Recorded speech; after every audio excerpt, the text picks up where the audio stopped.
Good evening, welcome to FMA Discussion. This is episode 485, and tonight we have Jerry Wetzel with us. And shortly, I will be bringing him up. If you're watching, tell us where you're watching from. Smash that like button.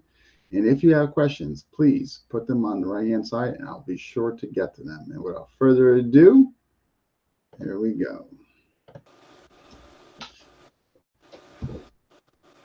Hey there, sir. How are you? Good afternoon. So that's right. It's a 5 o'clock for you right over there, right? Yeah. Yeah.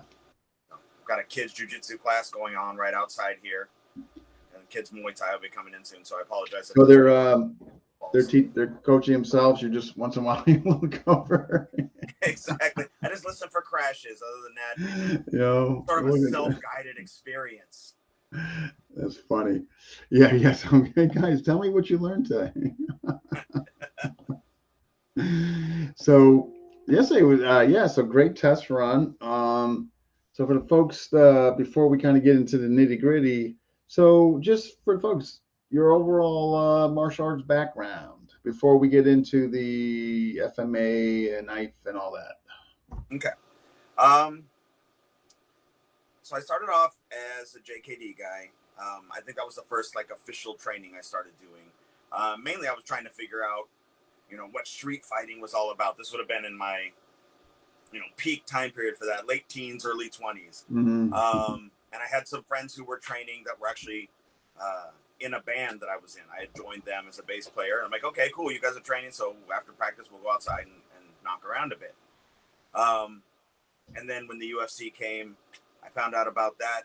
And after making all the same excuses that a lot of the people with a stand-up game made, I finally realized, okay, I got to get some grappling in my game, if for no other reason than just to not be held down on the ground. But when my training partners all went to Laguna Niguel to start training with Mark Eckert, one of Hickson's brown belts, I went down and trained with Boss Rutan at Beverly Hills Jiu-Jitsu, and we would just get back together and pull out some really terrible mats that destroyed everybody's skin and try and work out this whole grappling thing. And in retrospect, my time would have been better spent from a technical standpoint doing jiu-jitsu because that sort of Japanese shuto style grappling didn't have the same elegance in terms of positional dominance that jiu-jitsu had kind of worked out. So I was familiar with submissions and kind of how the positions worked, but as far as actually being able to control somebody, it was a little rough. After that, I liked the combat sports stuff, but because my focus was always more on practical application, I found out about Tony Blauer. He was still teaching in Canada, so I was traveling out there to train with him because I liked the idea of sort of replicating actual altercations. And the spear, right? Yeah, exactly. It wasn't spear then wasn't the big marketing thing it is now. He was just kind of figuring out that was where he was going to hitch his wagon. He was doing spear stuff, but he kind of exploded with that whole thing on the scene later. And so all of those things kind of crossed together. This would have been as we get towards the later 90s. I was starting to teach my friends and any of their friends just so I'd have more training partners because as everyone was getting older and getting jobs, it was hard to keep people around long enough to train. So we kept building training partners that way. And then in 2001, I opened my first gym, and I've been running a full-time MMA gym since then. So this December will be 23 years. Wow. That being my full-time gig. So you never did any of the classical arts like karate or anything? No, I tried. I tried to get my parents to take me to it. We were dirt poor white trash family, and they were like, "Yeah, right. We have the money to go spend for you to do this." My dad took me down to one, and I came in, and they were doing some kind of hardcore sparring. I was sitting in the waiting room, watching through the window. Nobody came to talk to us. I'm just watching these guys rip into each other, and my eyeballs almost shot out. And I was like, maybe not. This would have been late elementary, early middle school. And so I was like, well, maybe I don't mind waiting. And it wasn't until later when I found some people who actually were training that I started doing it in earnest. So I didn't do any arts that had a belt until I started doing jiu-jitsu. Oh, okay. Wow.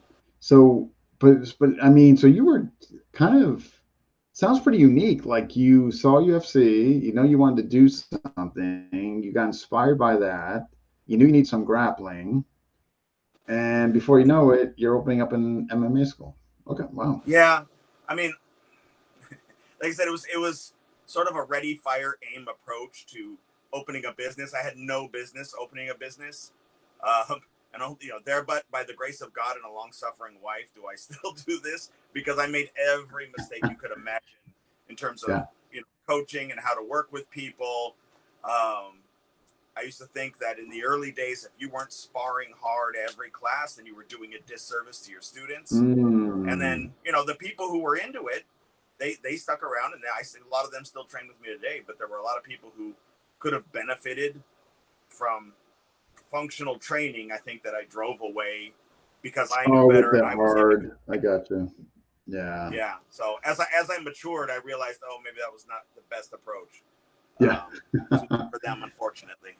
We all kind of I mean, geez, we all made our blunders, right? I mean, our first school and what to do, and you know what I mean. I mean, I Yeah. definitely did. You know, I mean, so from there, I mean, so your MMA, so I mean, 20 something years. I mean, so boxing, some Yeah. kicking, Yeah. takedowns. I didn't. All of the striking I did, like when I was with Boss, because he was a Kyokushin guy, and then he competed in Muay Thai. He had that sort of approach to the striking game, so it wasn't a strict Thai game. And I did work with a boxing coach for a while, but my lens was always geared towards how does this help me on the street, right? When it turned out that the combat sports guys understood how to train for function and how to actually test the stuff that they're going to claim to be able to do, because they actually have uh, an avenue for doing that, because the rules of the sport say, hey, let's get in there and do this for real. Their tolerance for BS was pretty low, and I liked that about it. Mm. But there was still sort of some alterations that needed to be made in order to transfer it into a practical uh, environment. So you obviously weren't interested in like having them go to tournaments, or you weren't interested in breeding fighters really. You just wanted, No, yeah, that wasn't really my goal. It was just combat sport, boxing, kickboxing, wrestling, jiu-jitsu. All of those seemed like the easiest approach, or the easiest way to functionalize your skills to a higher level because of the way that they trained. I'm like, okay, well, show me something that works better against those guys, and I'll go do that instead. I was sort of pragmatic about everything, and I still am. Show me a better way, and I'll drop what I'm doing so yeah, that I right. can continue to feel, like, okay, I'm doing the best I can right now. I'm not really attached to too much of this stuff, even to this day. So I'm happy to put something down if something better comes along. That's yeah, that's the beauty of like being pragmatic, where you're not emotionally attached to anything. Like you said, if something better comes along, you'll drop in a heartbeat. Like Mm-hmm. I'm the same way with my own system, and Blade Technologies is like, because it's so knife driven. Just that integrity aspect of me wanting to get Yeah. the best version of myself, but also the best content to my students. So if something better comes along, I just feel obligated, like you just need to do that, period. I mean, you know what I mean? So that's wonderful to hear that you were doing that even way back then. And you still have the place to this day, right? I mean, geez. Yeah. Well, and it's it's easier on the ego when you don't have to commit yourself to a losing hand. You know what I'm saying? If Yeah. you realize what you're doing is inferior to what you're seeing, but you're so pot committed that you can't just drop it and move to something else. Now you walk around knowing that what you do isn't the best it could be. So I'm relieved of that obligation, because I'm fine dropping whatever goes on, because my whole function and I don't want to say brand, but whatever, the people who do follow my material, they kind of trust that that's the approach to everything. So it's the best we Right. have Yeah. so far. And that was one of the things, that the problems that I ran into running the gym is because my lens was always geared towards what is functional off the mats and outside of the gym. It was clear that what striking arts seem to You know, in MMA, especially in early MMA, when it was style versus style more, and they had all the size mismatches, total squash matches. You could see from empty hand standpoint what worked, but there was still not really the same thing with weapons, or especially with contact weapons. Eventually, you started seeing the Dog Brothers came around, and I found out about what they were doing, which was good because actually they were out there banging it around. It was still a sort of a dueling environment, so it's not exactly analogous to the street, but it is hard training. It did teach me closest thing. I mean, right? I mean, you got to give it to them. I mean, they, you know. Yeah. I mean, I don't understand the guys who keep doing it. Like, I kind of learned the lesson that getting hit with a hard stick with minimal gear, you know, will change your opinions They're tough about guys, man. I just was with one, not this past weekend, a guy named Grind Dog Renee Kokolo in his basement, and they're just wired different. They're just, yeah. just Yeah, it's rough on the body, especially like when you do this stuff full time. But it was, like I said, it was very informative. But we still start running into the dueling aspect, which is you have a weapon, I have a weapon. There's agreed rules, Nobody's trying to parameters. get away. It's not an assault. No one's jumping in. So there's a limit to how much crossover there is, because there's a lot of things you have to grant. I grant that you have a weapon, I have a weapon, and I'm staying here. Right. So, but like any of the other lessons, you learn where it fits in and then where it doesn't really apply. But that was about it from what I could find at the time. And we're talking about pre-social media, right? Maybe the MySpace was out. Maybe. So like what, late 90s, right? Thereabouts? Yeah, so late 90s. I don't even know if the MySpace was. I don't know when it came out. I think early, if I had to guess, early 2000s. Yeah, I was gonna say it was after I opened my gym, so that was 2001. Yeah. So there was no social media where you could just go online and look things up. So I'm looking at magazine things. I'm looking at, you know, those bootleg lists that none of us got from VHS tapes that people would send around, and somehow you're like, hey, this guy makes bootleg copies, and he'll send you a list and you'll get all of these VHS things, or he'll put them on a tape, like a mixtape for you. Yeah. That was like one of the points where I felt like I made it when somebody bootlegged my stuff. But I forgot how I got on the bootleg thing. We were talking about no social media. Oh yeah. So it was hard to kind of figure out who was doing what unless they had a deal with some kind of, or the magazines company. Like Black Belt magazine, right? Yeah, but and then that was all the same guys who've been doing it since the 80s. You know, Krav all of a sudden appeared out of nowhere. But I can't say. Yeah, I was never really a fan. It felt marketed to me, and that could have been just my own personal reactions to it. I know that they have their own inner disputes anyway. So, but I remember there was no Krav, and all of a sudden it was in all the magazines, full pages and everything. Yeah. Pretty blown up, right? But even then, it was hard to see what they were doing. To me, it always looked like karate with better moves. Like it was a similar training approach. You know, even the guys who train hard just means they're hitting each other hard, but it's still structured. Karate looks better than karate, but looks better than karate. Yeah, actually, I kind of like that. Like when you saw the pictures, like good elbows, good clinch them up, good tie them, all right. But then when you watch the training, it wasn't. They weren't really going at it live. But again, there's not a lot of consistency even between the schools there. So, you know, anybody from Krav will be like, "That's not my school," but you're right. Those other guys are totally like that. I don't have a dog in that fight. I don't care. My point was just that when I was trying to find out who was doing functional weapons work in a force-on-force sort of environment, I couldn't find anybody that was really doing anything that I thought would hold up to the kind of scrutiny that we were putting everything else under. So in my head, if I was going to be street effective or whatever, then I had my MMA skill set. I'm like, okay, so good. Punch, kick, ground, wrestling, takedown, get up, all that stuff. Okay, that's good. But with weapons, everybody was still just doing Kali or doing, you know, some kind of Filipino system. And then they put on camouflage pants and say, no, we're tactical, right? They bring out a chart, like they bring out an anatomy chart, and then see, we're science in this now too. We're tactical science.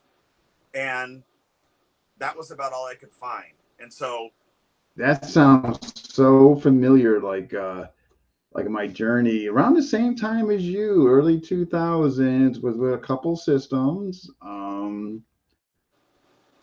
I would go back home and would get annihilated by guys. I was telling you this in the test run. Guys who weren't even trained, couldn't stop like their attacks, which we're going to get into. But I just want to say, hold on, we got some folks here. I'm neglecting my being a good host there. We got Paul, hey Paul, we got Eric O'Brien, Glenn, Paradell, Braces, GM Ray Floro. We got Ray Paulo. Floro? Yeah. Hey, what's up, Ray? Ray is And an amazing. We got Francisco. He's one of the coolest guys. I had a pleasure to meet. Cool person, skilled martial artist. Check his adaptive striking. So Francisco's giving you a nice there, and I see. hey, And we'll get the thank you. He's an follow. OG. Francisco was around when the Yeah. knife defense program. He actually came through my gym, so I remember him. Yeah, he's been around. He just keeps it quiet, man. He's been around a long time. He just he tries to stay under the radar. But that guy has been. There's nobody telling me that guy. Man, he's got some stuff, man. That guy's been around. So, all right, you're looking at this juggernaut of weapons, and functionality, and what you're seeing, but you're not seeing anybody really. But you know what you want. You think you know what you want. You're not seeing it. Right. And definitely been there. So, what do you before we get to that, Apollo, what do you think? All right, so before we get into that, FMA, like obviously you weren't happy what you were seeing there. Yeah. What is your overall, I guess, take on FMA? I think it's a beautiful art. I think it speaks very eloquently of the history of the Philippines. And guys who do it really well look really great, especially on camera. If we're talking, I have no use for it because most of the things that I have seen have been overly stylized and under functionalized. What I found really early on is any patterns I have no use for, and I know all of the arguments because I've had them with the people who make them. I understand their I understand their point of view. I just disagree with it, and it's testable. When I stopped doing pattern stuff, all of the box patterns and Sombrata and the flow drills, but figured out that you could freestyle this. Like I was like, oh, I must be getting good because I can freestyle now and just kind of make up my own stuff, and I could pick this stuff up. Then I'm like, I wonder if I could get somebody else to do this without having to teach them the pattern first. And very quickly, you're like, oh, we don't even need that. Forget about the function of some of the techniques on their own. I'm just saying, is there any real use to this? Or are we just spending a lot of time because complexity is attractive and the ticky-tack of our hand slapping or the sticks whacking each other is gratifying because we're attracted to that because it feels like we're getting good and technical at something, just like playing an instrument or anything else. And if that's what you're into, then that's awesome. And if you're looking for a fight choreography, I mean, at this point, it's still kind of stale. A lot of Kali guys have been out there. Jeff Amato's out there choreographing everything. But I haven't seen anything that made me want to ever do it again because I can get to where most of those guys are, or get a new person to where they're at and more functional in much, much less time. And if you're a multidisciplinary athlete, if you're working striking and ground and weapons or contact weapons and firearms, how much time are you going to dedicate to this, and how much free time do you have in general? And you're going to do a lot of drills that aren't going to make you any better at the thing. You get better at the drill, and if that's your whole goal, then do it. But if you want to get better at actually applying these skills, then there are much better ways to go about this. I think it's unfortunate that a lot of times, it's almost like martial arts daddy issues, my buddy Cliff Byerly would say, where they find their guru, and now I don't want to, my dad's always the toughest guy, and he's never wrong, and he can fight everyone. So if he says I just need to train more, then I need to train more, and they abdicate their adult intellect to just say, okay, Sifu's always right, but he's not. Right? I totally agree with you. Like I created my own system, which is it's not FMA. I mean, it's a little bit of everything, but I was just sick of it. Like I think there's a disconnect in functionality. I think it's ways taught. I think there's emotional attachments to stuff because whether it's historical or whether it's because my master, and I get it, I have an appreciation for that. Much like you said, if that makes them happy, man, that's great, But definitely the disconnect on that, and I think it's been diluted or just far as tactics and what really happened back in the day, and over codified. You know what I mean? Like it's like the telephone game in martial arts. It's like the telephone game you would do, right? You whisper it. By the time it gets around, it's totally detached from what it started as. Like, I'm sure somewhere close out there, to. in all martial arts, there was a guy who could do the thing, and he could really do it, or he could really do the thing. He's out there fighting, making it, and then someone asked him to teach him, so he's like, yeah, okay. And they got some of it, and they tried to teach it too, and it goes down and down and down. And eventually, it doesn't really represent how the things were used. Yeah. And everybody sort of leans on, but we're a warrior art. Yeah, but our warriors did this. Like, you didn't do that. Some other guy. Writing out the coattails of legends, right? Exactly. Yeah, that's a big thing. Like, there's one art I still do in FMA. To be honest, it's Illustrissimo because I do. I just love it in there, but I'm also very honest with myself regards to it. It's sword based in there, but I keep myself in check with it and I'm not going down a rabbit hole as far as reality and all that. But yeah, when it comes to knife though, man, it's to me, I've just created my own crap, man. With influences. I'm not the founder of the tag, but the codifier. You know what I mean? Yeah, absolutely. No, I would agree. It's interesting, but what you said about it's all influences, and it really is. Even when I'm like, well, I created I wouldn't have gotten to where I was without the experiences I went through and the people I trained with before. Sure, and I think that it's a funny part of human nature that regardless of style or whether we're talking about weapons or empty hand. There are so many people out there who want to be the creator of everything. And I'm the one who invented whatever, and everybody's ripping me off to the point of... I'm the founder. Yes, exactly. And trademarking things. I will say, though, and I have a bone to pick with a lot of people in the Filipino martial arts community, and I have your names. Oh, what's up, Robert? We'll get to that in a little bit. I just wanted, just so he knows, I'm acknowledging that we're going to get to it. Yeah. I will say that back in the day when my first knife defense, it was been 2003. VHS tape came out. It was a big pain in the ass, and because it was called Red Zone, I had a little red box for it. I was going to ask that, but okay, all right, good. So, wait, what'd you say? I was going to ask, like, where'd you get the Red Zone, but we found out. So yeah. Well, no, I had a little red box, and when that tape came out, and I had some friends who were well positioned in the martial arts, some of the martial arts communities who said some nice things, so it got some traction. But I had a lot of pushback about how what I was teaching would get you killed and all of these things, and they would argue about it and how it's suicidal and bleed rate timetables and cutting nerve bundles and all this stuff. My kids' class out there, I have to watch my language. Yeah, watch these. We gotta keep it rated G. Yeah, all of these comments, and I would print these things out. I have stacks of paper of these conversations in message boards. The underground forum, JKD forum, or Filipino martial arts forums, where we'd have these conversations, and a lot of those people who went on or were already part of popular established systems are now saying, oh no, we've always done this stuff.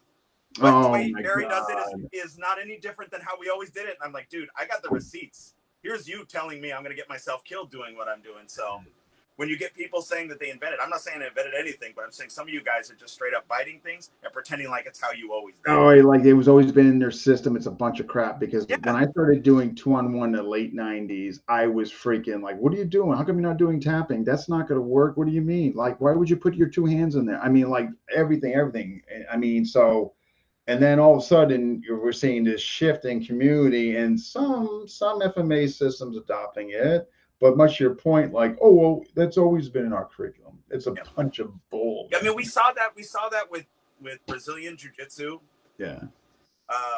And its influence on the martial arts zeitgeist. When you fast forward 15, 20 years from the beginning of the UFC, where now people in different arts are pulling arm bars and doing their darndest to pull off an armbar. They have no idea what they're doing. It's like virgins discussing sex, but they're still trying to do these submissions because they saw them on TV. It's sort of seeped into the collective unconscious. And so now you're starting to see a lot more people play the same positions that we've been doing since, well, at least since 2003 when the first. It's a copycat. I mean, martial arts is a copycat world, right? I mean, it's, you know. Yeah.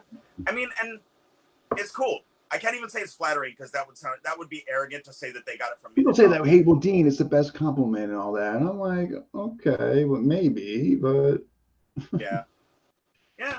I mean, at this point, when people are showing something to me that I know has been done for a long time, if they try and pass it off on themselves, it kind of, everybody just shakes their head like, okay, whatever. I'm dismissive of that, of people who do that. Because I just, at that point, I'm like, how much more are you getting things from? And I point to the source. It doesn't cost anything, right? Anybody who goes to a prestigious school will cite their school. I went to, whatever, UCLA or Princeton or Harvard or whatever. So they'll cite their education. They'll say, hey, I trained with so-and-so and so-and-so.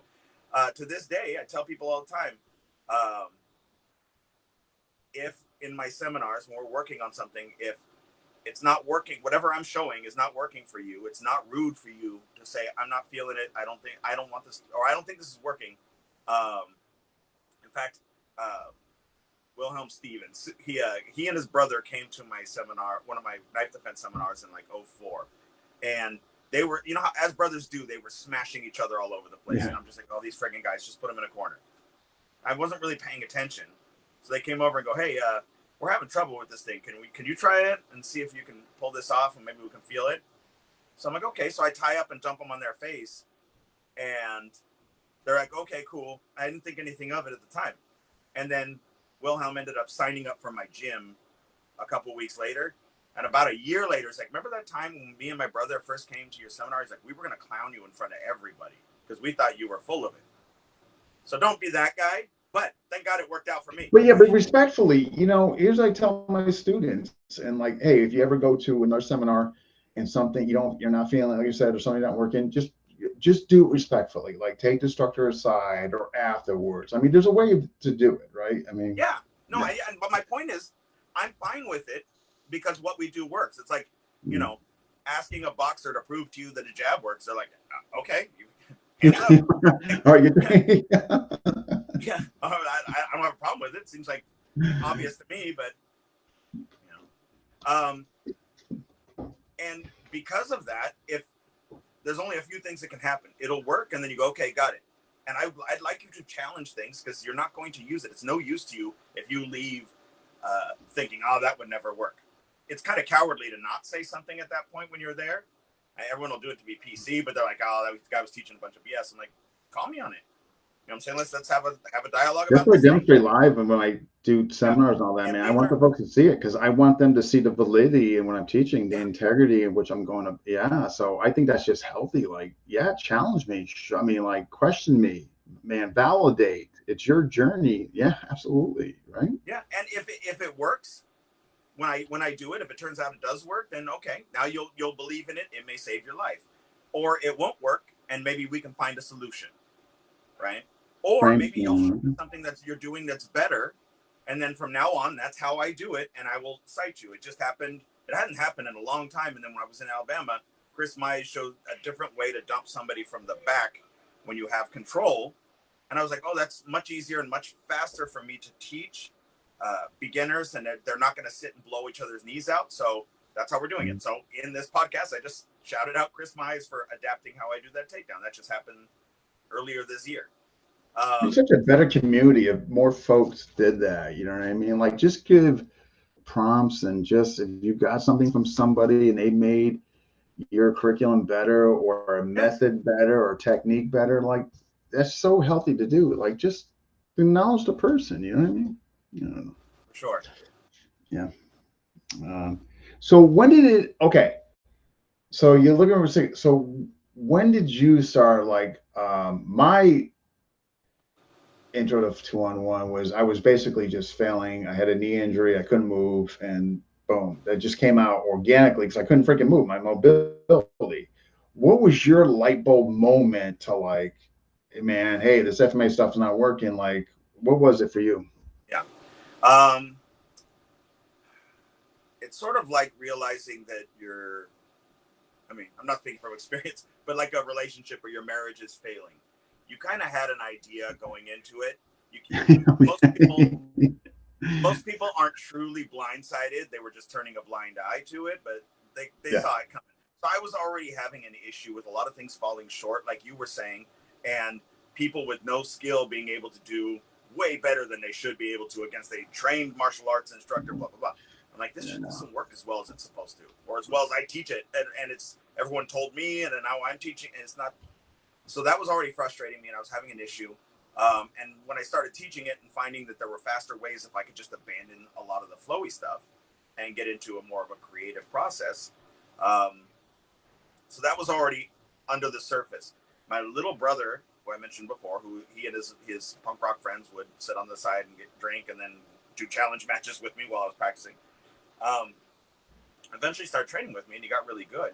And at one night he was attacked, and all the defang the snake stuff fell short. He's like, dude, I cut the crap out of that guy. And nothing was working. So that was kind of the straw that broke the camel's back, because at this point I felt responsible for my brother almost dying.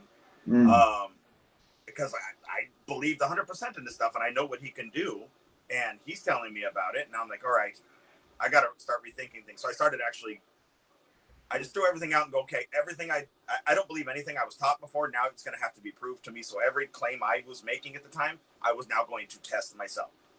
So I'll tell you, we kind of just had a very pragmatic, I had training gear and hard training knives.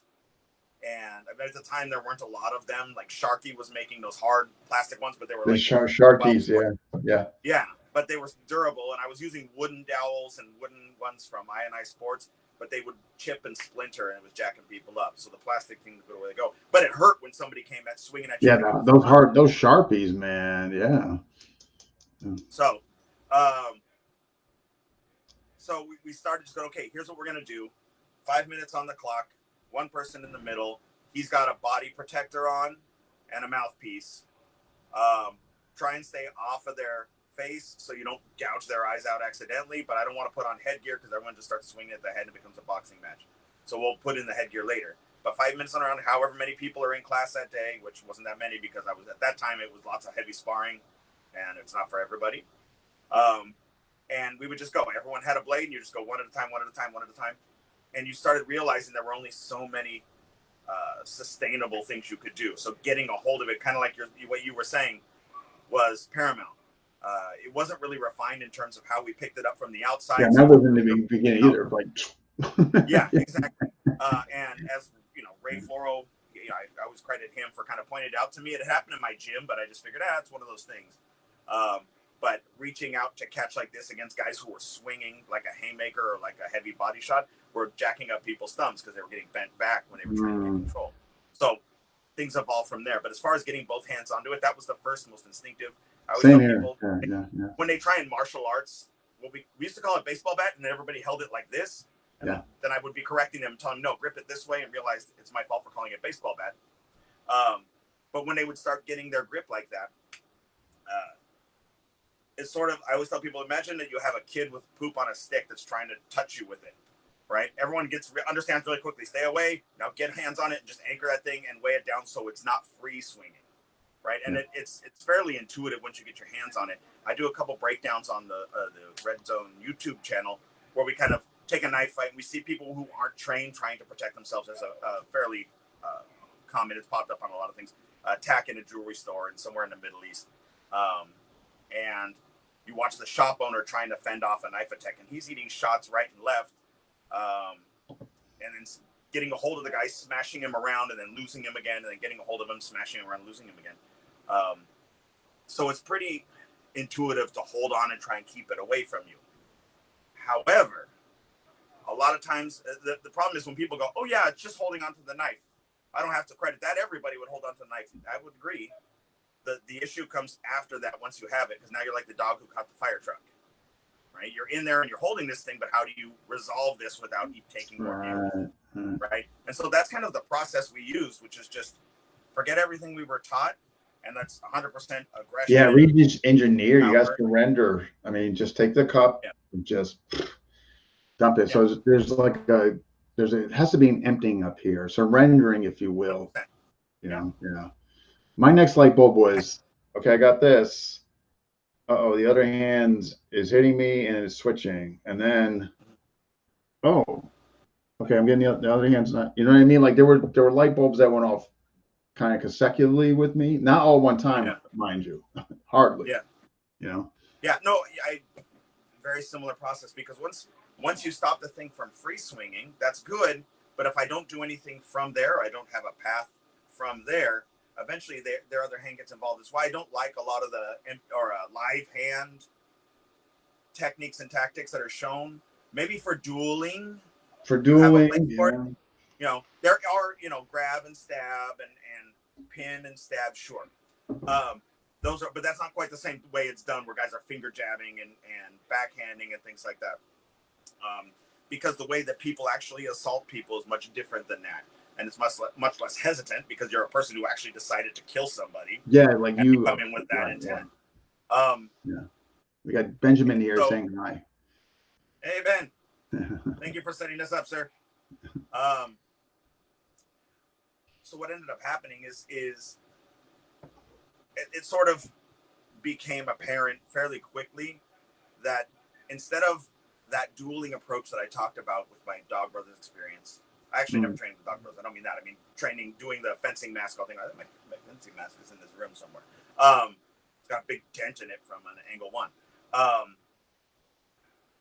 And that sort of circular, starting on the outside, engage, assess, disengage, reassess, go back in.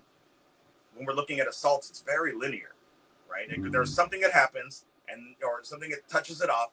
Then there's a bunch of this, and then it resolves somehow.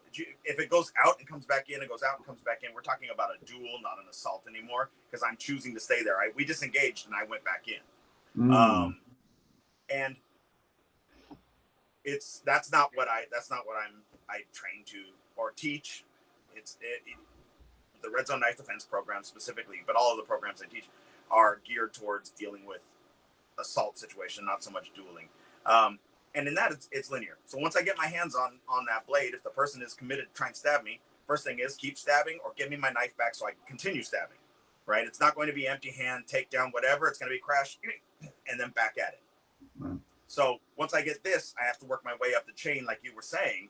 And so it became, once I get the weapon out of play, is sort of initiate control of pressure. So drive heavy and start funneling their decision-making into a couple predictable outcomes. And so it ends up becoming a very similar thing to wrestling or jiu-jitsu, although I wasn't doing jiu-jitsu at the time when this came together. Actually, I just started doing jiu-jitsu in earnest. I didn't really know anything about it, but it's very similar to the positional flow or positional game that they play, which is having the ability to chain a few positions together that will allow me to resolve this. So once I get my hands on the blade, then I control the pressure.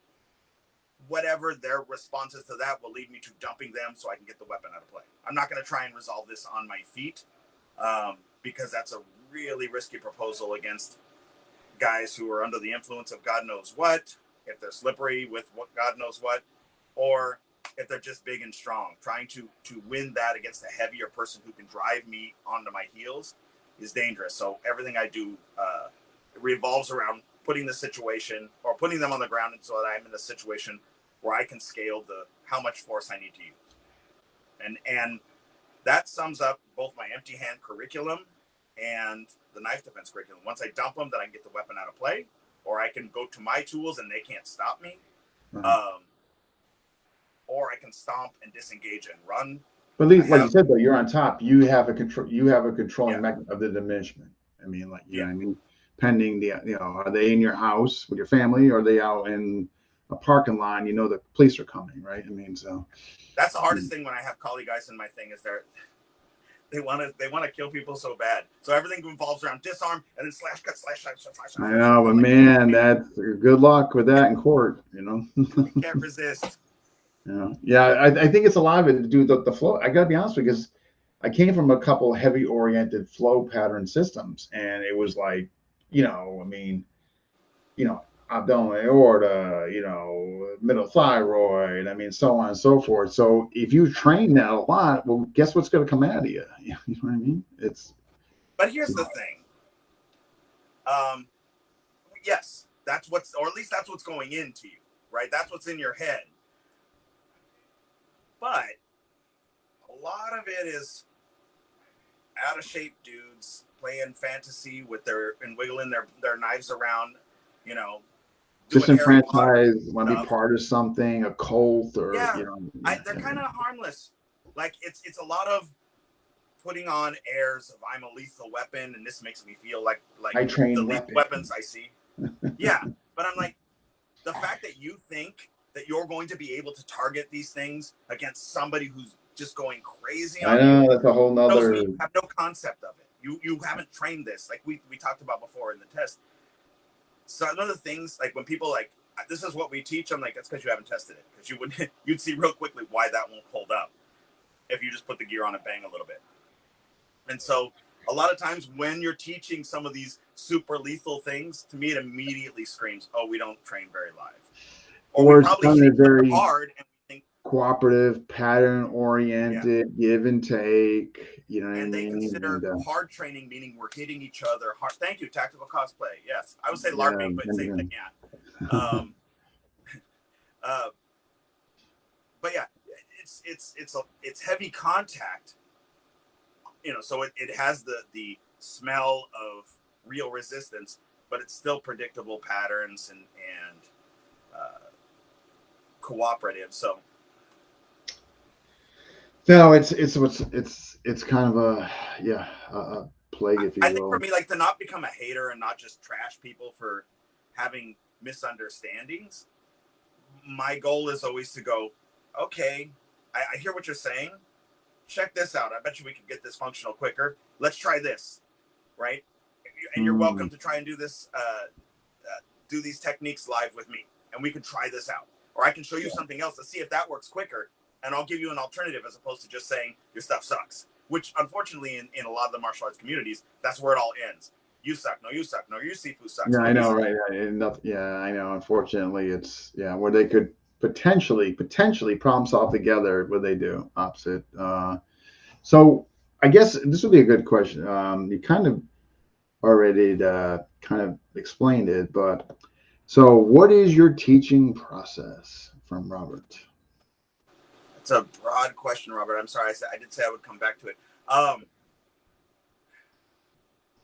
not sure I fully understand your question. Maybe you're teaching your methodology, your process. Yes. I guess maybe take it from a new person walking into your facility. Yeah. Okay. So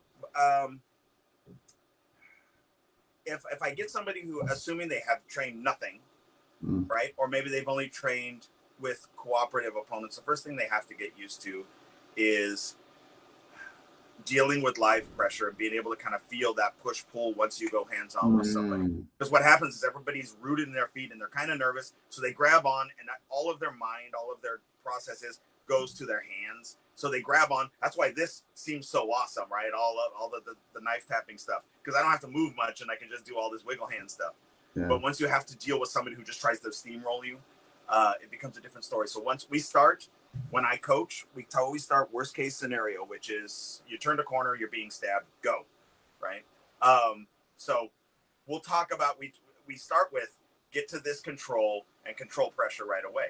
So they'll lock up onto the handcuff position. I'll coach the position, and then you just drive. And your partner tries to stab you or tries to rip their blade free. Yes, hand switching happens, but it happens later if I don't do anything. So if I don't, if you don't do anything, you're just hanging there parking. Yes. Yeah. Then they'll start troubleshooting on their own because they can't get their knife back. Yeah, you give them the opportunity for recovery, right? I mean, yeah. So I have to stay in the driver's seat. So if they push back, I go to my 2-on-1. So if I push and they push, I pull. And if I get snagged up, we go to the side or the back. And that's it. It's like 3.5 positions I show for control. And we play them off of each other. So we can, once we start with the control position, move to the other positions based on our opponent just randomly putting them out. So we layer them in slowly because if you take people too deep, they drown and then they kind of check out. If I take them to the point overwhelmed, right? Yeah. If they have never trained before, this is a lot of contact, a lot of pushing and shoving, a lot of hanging from someone's body and them hanging from you. They can't do long rounds yet. And as soon as they get exhausted, they're not now they're just trying to get through the workout and waiting for a break. They're not really onboarding information, so you kind of have to coast that. So we get used to chaining those positions together. Then we can throw in the peripheral options that might present themselves. And then we work on getting the weapon out of play, because as long as they're still holding that blade, they're still a lethal threat. So I've got to address getting that out of play so that I can deal with the situation. So we would start with positions 1 and 2, push and pull, set the timer, and get used to moving back and forth and just that contact and stuff. Okay. Yeah. Okay. Yeah. The same way you might work on sweeps in jiu-jitsu or takedowns, is getting used to feeling when that person's pushing, when they change direction, because there's always a lag, right? If I anchor to the blade and I'm just hanging there, but I'm not driving, the second the person yanks back, the space between us is going to open up, and then they post on my face and I lose the blade. I know. So then went from a bad to worse, right? Yeah. And so you start to learn to feel for that change in pressure so that you can stay on them the whole time. Because once with the knife defense program, once I get my hands on the blade, it's mine, right? If I eat a shot on the way in, or if I eat 5 shots, that's not, okay, that sucked. And we work to minimize that by how we, or minimize it, by how we gain control of the blade. But once we're in, we're in. So it's actually really safe. If I can't be gone, the next safest place is bodied up and holding onto that limb.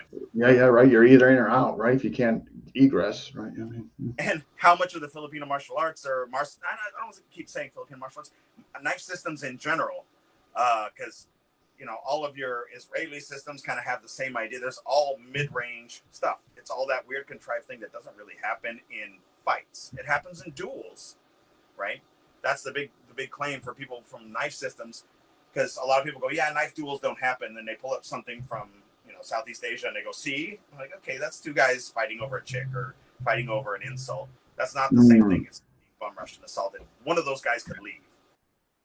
Yeah.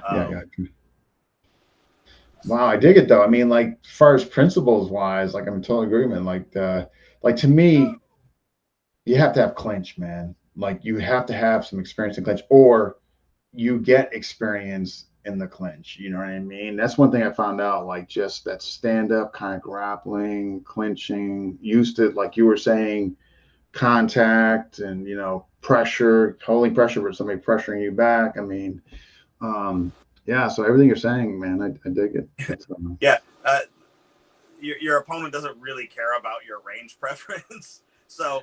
Yeah. Well, I like to be in middle range right now. Yeah. You better not put me in middle range. You're gonna be sorry. You're gonna be sorry, man. I know you got the knife, but you're gonna be sorry if you put me in middle range. Wait, could you back up? We're too close. Oh, no, not too far. Let's come in. Oh, that's funny. Yeah. Man, wow. And you take the same approach again with the empty hand, correct? Is that what? Yeah. Is that, so again, the same idea, in as much as right now we're at an interesting time. It sort of happened with, once UFC hit, we had style versus style, and eventually that stabilized eventually that stabilized into everyone kind of training the same things. Some kind of striking, boxing or kickboxing, and then there's some kind of takedown game, judo, wrestling, and some kind of ground game. Again, wrestling, jiu-jitsu, whatever. Everyone kind of is training the same hybrid system in MMA. They may have a stylistic preference. Every once in a while, you'll get a Machida with a karate background and everything. But we're starting to see the same techniques come out over and over again. And that's kind of where we're at. Oh, actually, I should say, then it changed a little bit, and we started having they started paying more, so you started seeing the real athletes starting to do MMA. The freaks of nature, your John Jones, who just come in with little experience, but just crazy. I know, right? Yeah. So what we're seeing right now with weapons-based systems and martial arts, and for lack of a better term, the combatives community, which is, I have to know who I'm talking to when I say combatives, because not everybody means the same thing. Like there's a summit I'm teaching at in September. All of those guys are legit dudes. So by their definition, I would agree 100% we're doing it. But sometimes people just mean Kali and camo pants. But you'll have traditional martial artists who are now starting to integrate weapons work, but they don't really know what they're doing. They're just kind of throwing a weapon into the mix. You're seeing jiu-jitsu guys do the same thing, going, okay, let's start training for jiu-jitsu, because everyone sort of realizes that Brazilian jiu-jitsu self-defense sucks. Right. Brazilian jiu-jitsu, before you start blowing up poor Dean's message No, thing. no, people here are pretty reasonable. I'm a great black belt in Brazilian jiu-jitsu. I love doing jiu-jitsu. I teach it at my gym. But hey, train with Fletch. Fletch is awesome. Fletch, Eric O'Brien's guy there? Okay. Yeah. Fletch will be teaching at the Combative Summit. But you're starting to see like jiu-jitsu guys, but they're still doing like guard work utilizing a knife. And like we haven't really taken the seriousness of the knife into play, that we're just kind of wiggling it around in a jiu-jitsu environment. And you started seeing sort of your, combatives, street only guys slowly come on board and realize they need to get some boxing, or they'll start copying boxing things, but they're not actually putting the work into the training. Yeah. So it's a weird, everything's still kind of separated, but not everybody is integrating them yet or understands how to integrate things. I've been lucky that I had a full-time gym to work all this stuff out, and tons of bodies over the years to try and work all these things out. I never had to wait until I got with my training group on a Sunday or something to figure something out. I could do it that night in the gym for hours. And so I had a chance to do all of this thing. And as I became a better coach, I was able to kind of analyze how to get better performance in a shorter amount of time, which helped with the development of all the programs. So with the empty hand thing, what I realized really quickly, and the knife thing came first, which was, I go from distance to, I need to get my hands on that blade, to control pressure, dump them, get the weapon out of play. That's the same game plan regardless. Like, it's always going to be that. Oh, so you got congruency. Okay. Yeah. If they rip clear and they leave, then okay, we shortcut it. No big deal. If I lose contact, I have to restart. Get my hands on it, get control pressure, control position, or we usually say position, pressure, and angle, dump them, get the weapon out of play. With the empty hand, I don't have to get control of their hands. People fight a little bit different, but it still maintains, as long as I'm outside of the range where you can hit me or shoot me, I'm still trying to talk my way out of the situation. And when there's that moment where, it's going to be a fight, I'm going to crash, control position, dump them, and then scale force. Either hit them, choke them, preferably go to tools, but put myself in a position where I can also make sure they're not accessing their tools, or I can see it and I can take it. And they can't, if I am carrying, they don't have access to mine. A lot of the jiu-jitsu people starting to get involved with weapons work aren't thinking about the fact that they may have tools on themselves. So when you put somebody in guard, that person in your guard has access to everything around your waist. Yeah, and they're always looking for locks and stuff. Like, I've gone with over there, and they're looking for locks, man, and I'm just sitting there.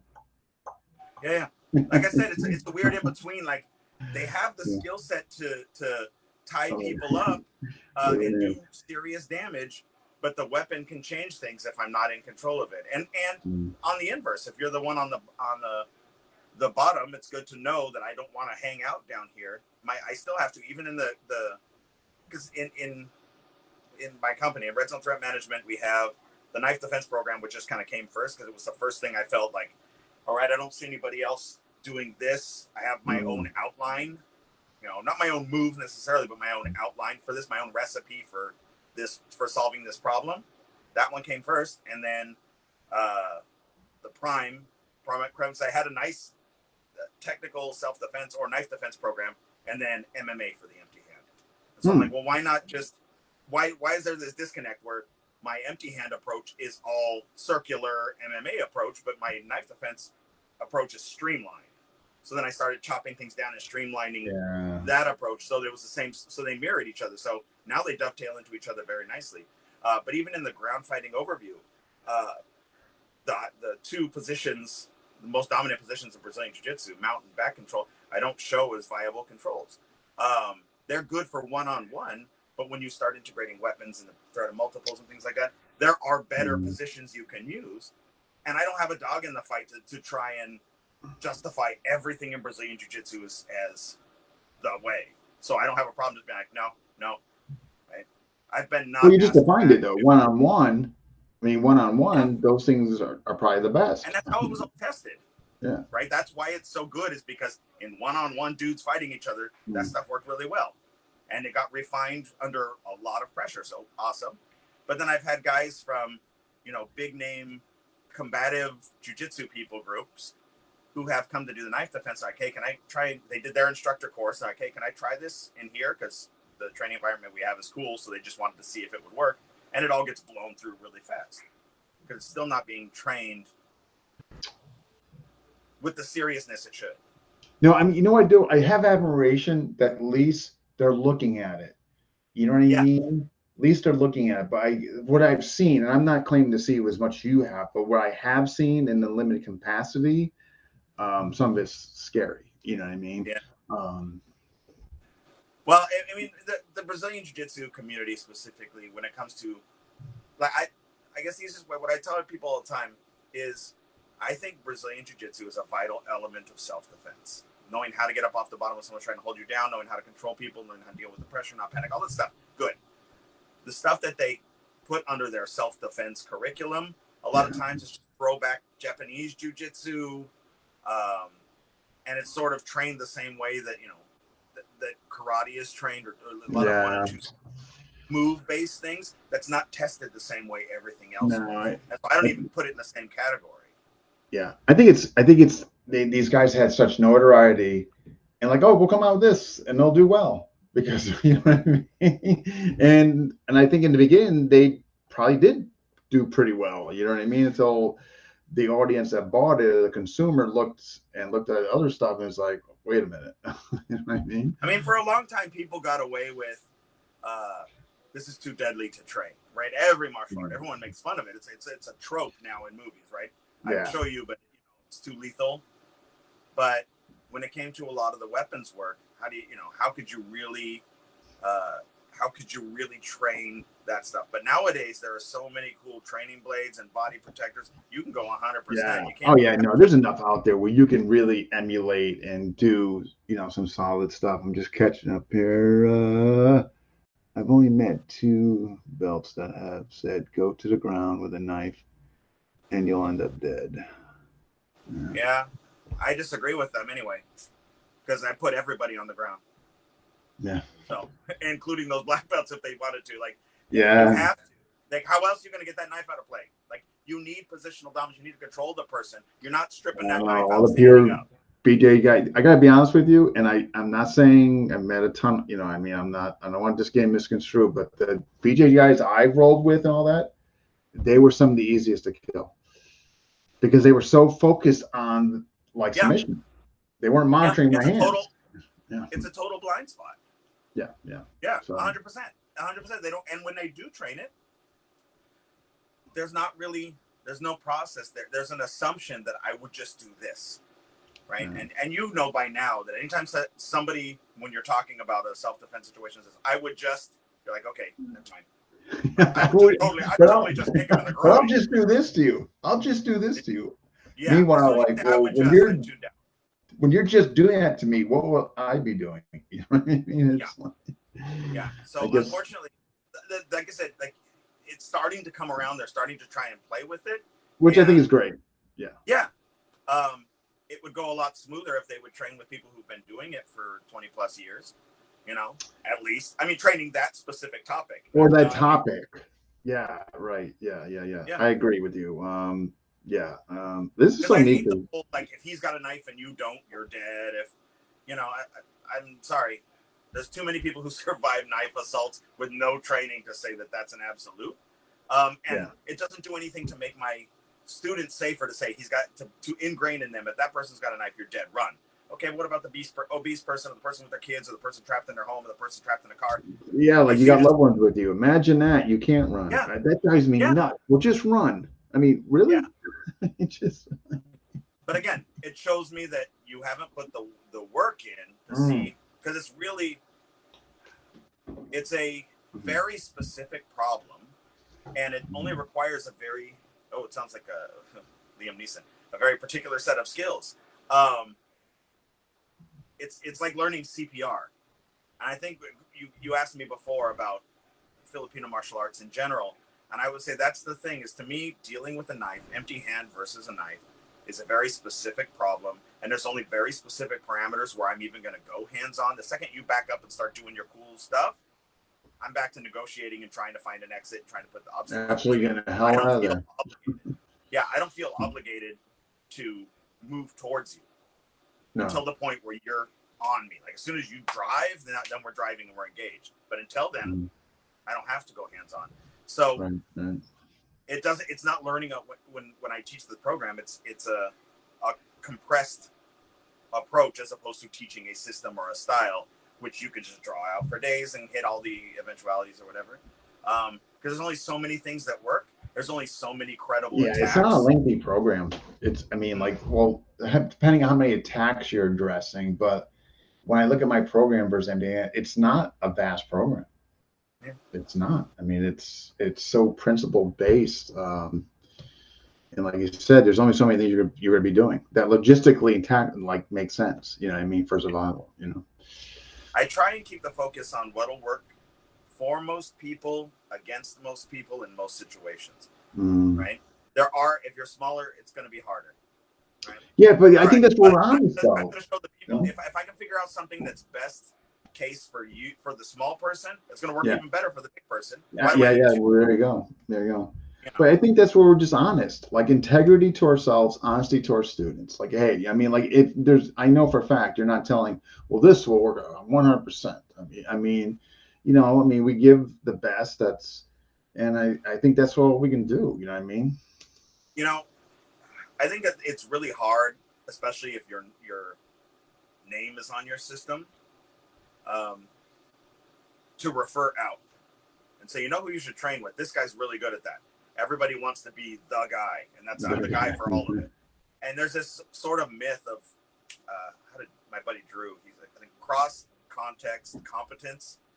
So you'll get guys who are really good at a thing, and they get known for that thing, and they go, well, I can teach this too. Why not? I'm pretty smart. I have people who like me, so I'm going to teach this too. And they had stuff they have no business getting into. Yeah. Right. Yeah. But there are so many people who are so much further above. But rather than refer my students out to an expert in that field, I'll just give them my ham-handed approach to it, so I can continue to be the guy. And which is yeah. That was, I know, like somebody came to me, it was a couple months ago, and said, hey, I want to learn stick fighting. I said, look, I'm gonna be honest with you, man. You should go see the Dog Brothers. Like, I'm like, this is what they do. Like, if this is what you want to do, those are the people you should go see. You know what I mean? But like you said, like farm it out, man. You know? Yeah. Like I said, the experience of my brother and my ongoing angst sort of colored my perception, and I went into developing knife defense. Developing my take on it, not the knife defense system, but with a lot of fire because I was pissed off. And then the pushback I was getting didn't help, because I was like, well, you know what? All you idiots come in here and let me see if you can make this work under this kind of pressure. Ray Flora was the first dude came to my gym, and because one of my students, or one of the guys he was training with me, and he was also coaching in my gym at the time, hosted him, or asked if he could use the gym to host him. I'd never met Ray before, and Ray had seen some of the knife defense stuff. And in front of his own students, he was like, I was going to show some stuff, but what I just saw Jerry's doing is better. And my jaw dropped. I couldn't believe somebody would say that to their own students from the Filipino martial arts community, because nobody does that. Nobody points to someone else and says, this guy's better at this than me, or I like his stuff better. And And so we've been friends ever since because I was just so impressed with his integrity in that, and I had no idea he'd even seen it. No, that's awesome. I actually was just hanging out because he was at my gym. I didn't know who he was, and I wanted to see what he taught and see if he had anything that was different, or we could pressure test whatever. So, and to this day, he still says nice things, and I'm that's good. No, that's nice to see. Yeah, I mean, that's what we. So what do for the folks, that want to approach this and all that, what would what's your suggestion as far as not the science lab approach, but also training partners? Like, in other words, I see a lot of these guys are starting to do it and they go balls to the wall. It's ugly. They're failing. Their approach to methodology absolutely sucks. And so I tell folks, look, man, make sure the intent is there, but just go slow. You can always add to the speed, velocity, intensity, and power. Make sure that it's a realistic attack. I mean, for those who are new, you know what I mean? Like, what's your approach for that? Yeah. It is also really important to make sure that if we're going to put the training time in, that we're training the right things. You know what I'm saying? That's why we try and pare down as much of the fat as we can so that we're just left with substance. So the information is out there now. It's easy to find. And there's a lot of guys out there that are doing very similar things in terms of keeping control. And I mean, you and I haven't met, and yet it sounds like you're doing have a lot of the same approach. So use that. You don't have to reinvent it, right?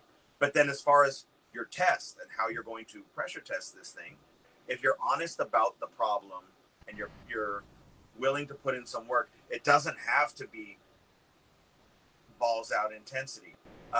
Anybody who's training in combat sport, the majority of your training, if you want any kind of longevity and you want to see results consistently and fairly quickly, has to be, all of that stuff has to be done at a moderate tempo, at least, even if not a little bit slower, more of a playful, experimental intensity. If you want to test it, then you go, okay, let's put on the gear, let's ramp it up. We'll see how it went. Maybe we'll record it, set your phone up, watch how it pulled out, what worked, what didn't, then go back and see if we can troubleshoot that at a nice, easy pace. The training itself should be challenging here, but not risky to my body. And there's plenty of gear. So if you put a body protector on and you have somebody stabbing at you, I'm not a fan of like the bendy knives, because I like the I want something. Yeah. When you start ramping up a little bit, you don't feel it and you don't realize anything got in. And one thing that a lot of people, when they have all these ideas of how they would do certain tactics, haven't done it under pain. The first time something slips in and hits you in the ribs, and now you're flinching as you're trying to get your hands in play, it affects how you're going to perform. So a little bit of contact in there, done safely, so you're not breaking and bruising things, is informative, and it'll fix a lot of problems that lack of awareness causes, and it just draws out things. But I would agree with you 100% that going into full contact sparring, whether it's I want to learn how to box, put a mouthpiece in, and let's swing, right? It's not sustainable. And it's not really useful because you're not even getting any kind of real reps at. No, you're not learning. You're learning to get hit. That's what you're learning. So if you start with control, if we're talking about knife defense specifically, if you start with control, so we're not blowing out each other's thumbs because there's no impact on our hands. You start with a control, and you have your partner just try and put this thing into you wherever they can, and you drive them into a wall, and you set parameters. A lot of it can't be. A lot of it depends if you're not. Then again, we're assuming these people are doing it without a coach who can help them through it. So if you're just working out with your buddies, you're going to have your egos in check, because the second you start trying to win that engagement, now the other guy is not attacking anymore. He's countering. He's now defending himself with now the roles get lost, right? Yeah, exactly. And it's sort of what's it glossolalia, whatever it is, when you say the same word over and over again, it sounds weird to your ear. I forget what the word is. There's a word for it, but yeah, same idea. It just kind of becomes a jumble of moves, and we've lost the benefit. So if the bad guy understands his role, right? What's my motivation, kind of stuff, which is I'm either gonna try and stab you with this or rip it clear. We can go at 10% and then ramp it up slowly. And you'll start to feel what works and what doesn't really quickly. You'll solve those problems on your own. Right? But you Yeah, need with good that training. approach, I agree. Yeah. You know, I always tell everybody, like, when you try and win it at your drill, it's sort of like trying to win it playing catch. And every time the person throws you the ball, you throw it over there. So they go get the ball and then they throw it back to you and you throw it over there. Like, yeah, you don't understand. No one's gonna want to play catch with you because Nobody's gonna want to. That's a good analogy. Boop. Yeah. Yeah. So, Training partners, man. Like, I think they're the unsung heroes. Good ones. Good ones. yes. Not one with egos. They're always trying to win, but solid, good ones. I tell people, Unsung your greatest heroes. asset or your biggest liability. Yeah. Right? Because They're people run the absolutely. risk of injuring you or leading you down a wrong path of training. Yeah. Oh, is that what it's called? Think about Is it maybe semantics association? I'm already stumbling. There we go. That's what I get for trying to say big words. Yeah. But yeah, it does require that's I guess where the discipline lies, is being able to keep your focus on what it is we're trying to do and not getting distracted with trying to win the game. Right. I think that's one of the reasons, you know, Brazilian Jiu-Jitsu took off in the States, is because it is fun and it is a challenge, and you can play against each other in a sporting environment, and that's engaging. It's social. You can do all of those kind of things. And I think that's why it took off, to get partners who understand how to take that same idea and transfer it over to a weapons-based thing where it's no longer symmetrical, right? One's armed, one's unarmed, and we both have different jobs. Requires a certain degree of maturity, and we both need to be on the same page as far as what we're trying to accomplish out of this drill, as opposed to trying to win the drill. Yeah. No, I agree. Wow. So what's in store? I mean, like, what's the future stuff coming down? What do you got going on? If you're watching this, don't go to I forgot to call my web guy. Don't go to my website and check out my knife defense video yet. All right? Do not go. Do not go. Okay. Because I'm actually, I have a whole revamp of that one I did in 2003, updated with everything, okay, you know, and all the thoughts and interviews and everything. And it's sitting on my computer. I need to put music in a few parts and edit some curse words out of Mish Langman's thing. And it'll be up there. So don't get this one and then be mad at me because you're like, dude, you came out with this a week after I got it, if you were going to do such a thing. But by all means, come and train or check out the YouTube channel. I've got a gig coming up. The Combative Summit, which I mentioned earlier, we're doing in September.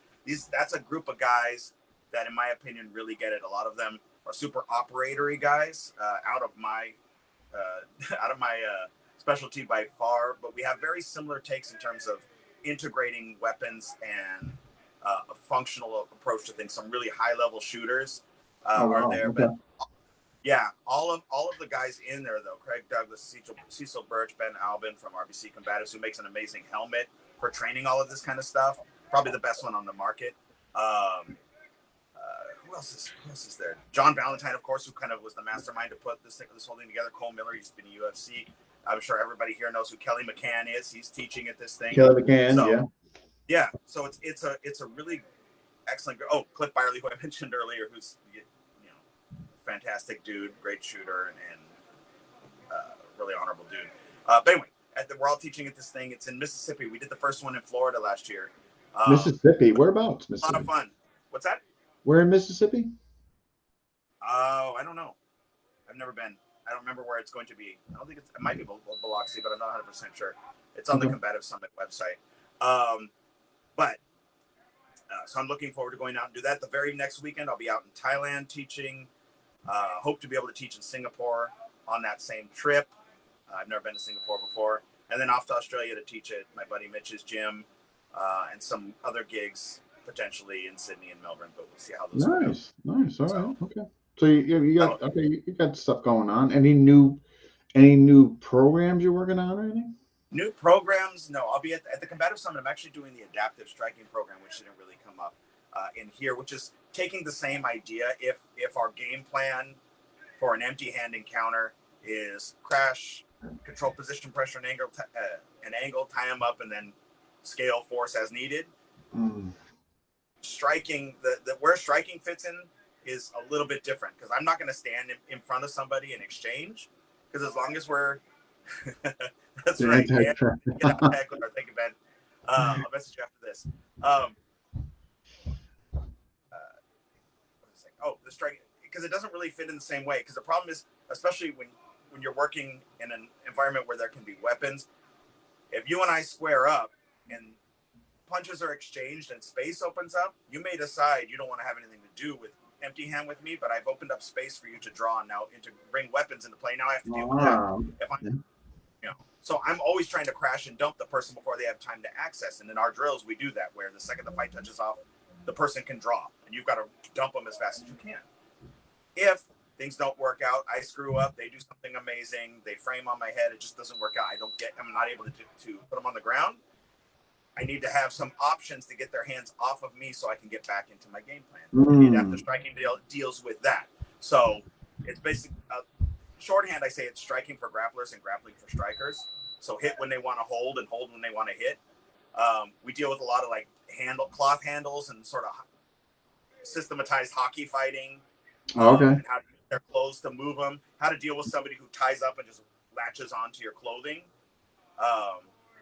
And so that's where it all fits in there. And that's what I'll be teaching at the summit, is how that all plays into a weapons-based environment. Where striking fits, and most importantly, where it doesn't fit. But I think that's like, because again, in RZTM, it's the knife defense program, which came first. Red Zone Prime, the ground fighting overview, and adaptive striking. There are subsections that I teach in smaller workshops dealing with worst case scenarios, positional deficits. But no new products. I'm sitting on like a jujitsu book I'm doing for just in my gym, like the path from white to blue belt, which I may end up just scrapping and making into a ground fighting overview book. But that's about it, man. That's awesome. No, I'm so glad Benjamin gave me a referral to you. Like, I love talking to folks, especially that deal realistically on Dan Against Knife. You know what I mean?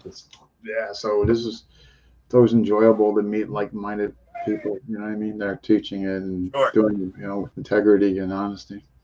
Yeah. Especially because there's so much adversarial nonsense out there. It's a tough community because even though you're showing the evidence, some are just, like they know it's out there, but they're just not, they're not looking. You know what I mean? It's tough. Yeah. And it really does become pay no attention to the man behind the curtain. I'm telling you. Listen to what those other people are saying. They don't know what they're talking about. Yeah. Meanwhile, just for sake of money or keeping student retention, they're subjective. God forbid, their folks are getting freaking killed. You know what I mean? Yeah. Well, it's just, man. So, but awesome. So, what's your website? I can reference. RZThreatmanagement.com. RZ Threat Management. Yes. So Red Zone Threat Management.com. RZThreatman.com. Nice. I'm gonna be posting that. Gotta check it out myself. RZ Threat. Okay. Yeah, I did. I have a couple books, like all the knife defense stuff. That book just came out in the last 5 years, I think. Part of me wanted to put this stuff down because there hasn't been a lot of evolution. We've streamlined it pretty well over the years. And so I'm like, okay, I could put this stuff down because I don't know how much more it's going to be changing. We didn't get the takedown that Chris Meyer showed me in the book because that happened this year. But so the whole program's laid out, as well as the thought process behind it in that book. The Red Zone Prime book lays out sort of my take on empty hand fighting in general. So those are both on the website. The adaptive striking program's on the website. Don't get the knife defense one. The new one's going to be better. The new one's coming out. Okay. Yes. So stay away from that one. Yeah. Okay. I was trying to set up a streaming thing on my website, but that was too far above my pay grade and my web grade. Sounds like it's above mine too. So, all right. I just want to make sure I got www.rz. Threat Management. Got it. All right, I'm just putting in the comment sections here. Management .com. Okay. Nice. And you said you got books too, right? Yeah, they're on there, both Kindle and hard copy. Nice. Awesome. All right, folks, I'm just putting this now, so by all means, check this website for his programs and books. And it should be, there we go. Okay, good. Awesome. Wow, I'm gonna check it. I appreciate you coming on. I Well, it's really my pleasure, enjoyed it. dude. Thank you for having me, man. I'm glad Oh we my were able God. to like touch base. Anytime you're coming to the East Coast, anytime. I don't have anything out that way. I would love to get out there. I've never actually taught out there. You never been to the East Coast? Never? I've been personally, Oh, just okay, never taught okay. out that way. Yeah. No, I'm All sort right. of the David Hasselhoff of the combatives community, man. I teach all. I've been taught in Sweden, Czech Republic, Germany, France, England, but in the States, here and there. That's bizarre. It's like Yeah. you're getting foreign gigs, but Yeah. Are the schools that bring you overseas, are they, I bet you they're not FMA driven, are they? No, Krav schools a lot. Why is it, man? Why it's freaking the crowd schools? But I think it's the Krav schools, and based on a couple conversations, I even taught at a school who did nothing but bash Krav Maga the whole time, but they keep the name because it's popular there. Isn't that But like something? realize it's not that big in the States. Like compared to over there, there's Krav schools everywhere. I hear it's really big over there. But I think it's the same way that I ended up in training in Jeet Kune Do because I was looking for something that was well-rounded and practical, and that's what Black Belt Magazine in 1989 was telling me. And I'm like, all right, then that's what I'm going to look into, and that's where I started. And I think Krav is kind of the same thing now. It's people are looking for something practical. They've thrown a ton of money into propaganda. I mean, marketing. I mean, yes. So, and that's what they claim is this. I think you're right, though. And so I think it's a starting point. It doesn't always become dogmatic, and there's plenty of people who have done it and come through it rather than just staying there because they went, okay, I need something practical. Let's check this out. This makes sense. This makes sense. And sooner or later, especially because the community is so broad now in social media being what it is, people get exposed to a lot more things and will move on. But that's a starting point, I think, for a lot of people because of being marketed as being practical. It's interesting. It's the community that you would think by just nature of edge weapons, it would be the FMA community, but it's actually not that are bracing the 2-on-1. It's actually everybody else but the FMA community, I find personally. You know what I mean? You know? I think because they have to let go of something to be able to do it. No, they're not letting go of it monetarily. They're not letting go. I know. That's my point. It's like, they have something to lose to just go, okay, well, we'll do this. Like, totally. No. I totally agree with you. It's emotional attachment, subjective, emotional, or monetarily speaking. There's no way. Yeah.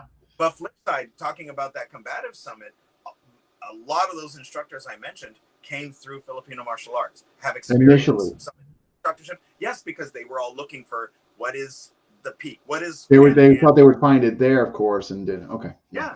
So they went there. So it's not like they aren't aware of it. They did come through that the same way, but then they went, okay, here's the shortcomings, moving on, and they kind of keep that's what I mean, that's what I did. I mean, I'm still from one, but for the most part, it's kind of what I did. I went there thinking they would have it, and then when I didn't see they had it, that makes sense. Yeah. Wow. But awesome. Well, hey man, you take care. I appreciate it. Thank you so much, man. Thank you for having me on here. It was a pleasure. Oh my God, anytime. And thanks to Ben, in there. Oh yeah, very much. Yeah, thanks Ben Myers for making the introductions. Well, he's gonna. Looks like you're going to see him in Ecuador. Yeah, I've been down there once before. It was really cool. So, oh, nice. He's got Then nice. everything got, and then Ecuador lost their damn mind, and so then I was nervous about going back. But it seems like he's in a better place than he was before. So I hear he still hears a lot of noise across the way, but I guess where he's at is a safer place. Yeah. So, but awesome. All right, Jerry. Hey man, thanks. You take care. Thank you very much, sir. Hopefully, I'll talk to you soon. All right, bye-bye. Cheers.